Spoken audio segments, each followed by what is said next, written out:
नमस्कार दोस्तों। इजराइल को अपने आयरन डोम टेक्नोलॉजी पर बहुत भरोसा है, लेकिन इस बार फिलिस्तीन के इस्लामिक संगठन हमास ने 4 मई को इजराइल पर रॉकेट्स की बारिश ही कर दी, जिसमें काफी रॉकेट्स आयरन डोम डिफेंस सिस्टम को चकमा देते हुए इजराइल के ऊपर जा गिरे। इससे कई लोगों की जान गई।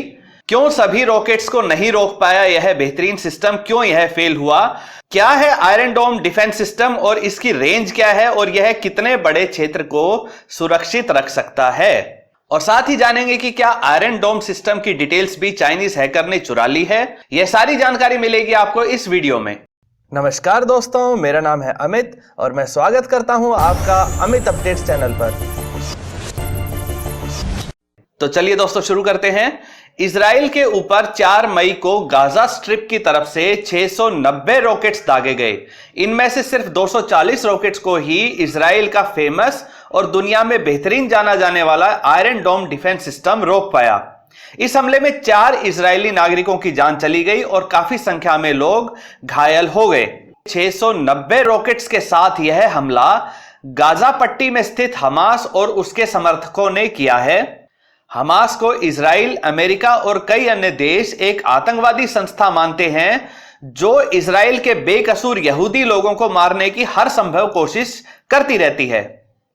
इसका मकसद हिंसक तरीके से इजराइल के यहूदियों को मारना या भगा देना है और फिर यह उस इलाके में कब्जा कर लेना चाहता है। दोस्तों, वैसे तो यहूदी कई अलग अलग देशों में रहते हैं, लेकिन दुनिया में यहूदियों के लिए ही बना इजराइल एकमात्र देश है। वहीं अगर दूसरी तरफ देखें तो हमास को लगभग सभी इस्लामिक देश व उनके समर्थक देश एक आजादी की चाहत रखने वाली संस्था मानते हैं जो अपने देश फिलिस्तीन के हक के लिए लड़ रहे हैं। इसके लिए हमास को अत्यधिक मात्रा में हथियार व धन उपलब्ध करवाया जाता है। बात करते हैं 4 मई की।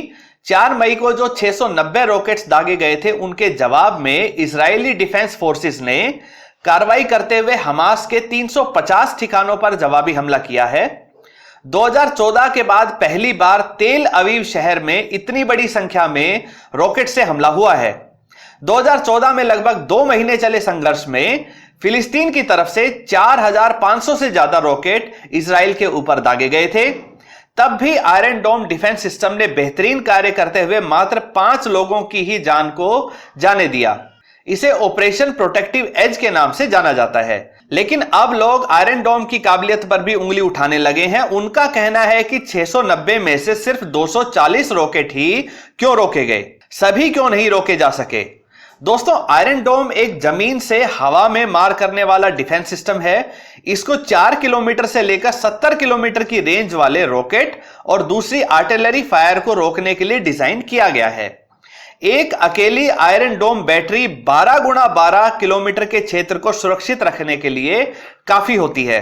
इसकी तामीर मिसाइल दुश्मन की तरफ से आते हुए रॉकेट्स व मिसाइलों को 2 किलोमीटर से लेकर 40 किलोमीटर की रेंज तक हवा में ही मार गिराती है, जिससे ये रॉकेट इजराइल के क्षेत्र में गिरकर वहां तबाही नहीं मचा पाते हैं।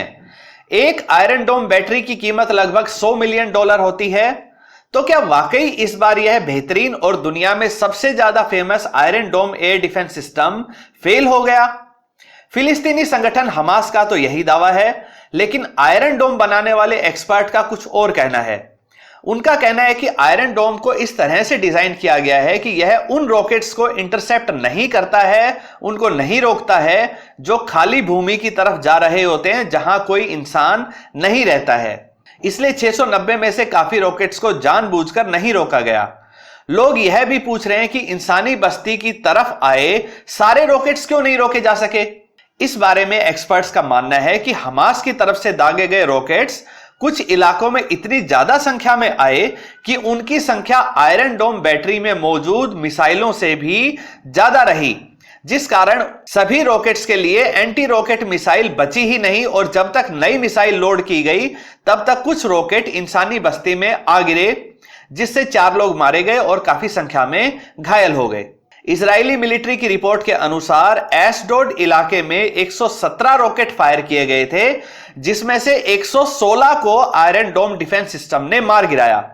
सिर्फ 1 रॉकेट ही शहर पर गिर पाया। एक्सपर्ट्स ने बताया कि जो 1 या 2 रॉकेट भी शहरी इलाकों में गिर पाए, उन्होंने काफी नुकसान किया है, क्योंकि अब हमास ज्यादा बड़े रॉकेट्स को इस्तेमाल कर रहा है जिनमें ज्यादा विस्फोटक सामग्री होती है। साथ ही उड़ते हुए धातु के छर्रे भी काफी लोगों को जख्मी कर देते हैं।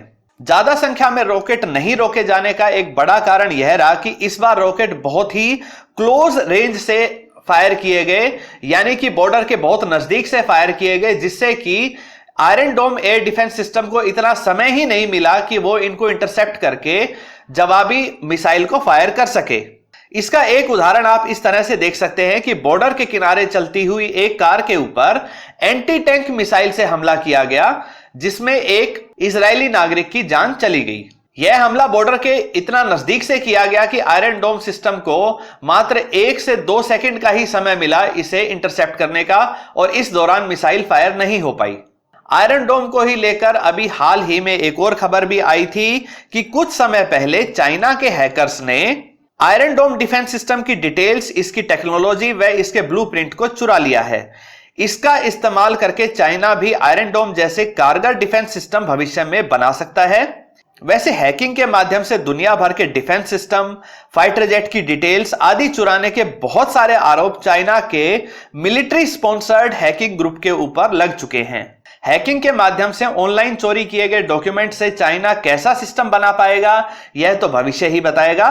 दोस्तों, आपकी क्या राय है कि इजरायली आयरन डोम टेक्नोलॉजी इस बार फेल हो गई थी या इसे जानबूझकर कमजोर साबित करने की साजिश है? क्या भारत को इस टेक्नोलॉजी को इजराइल से लेना चाहिए? अपनी राय कमेंट सेक्शन में जरूर बताइए।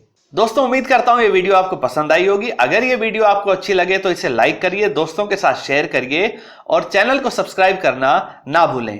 नमस्कार।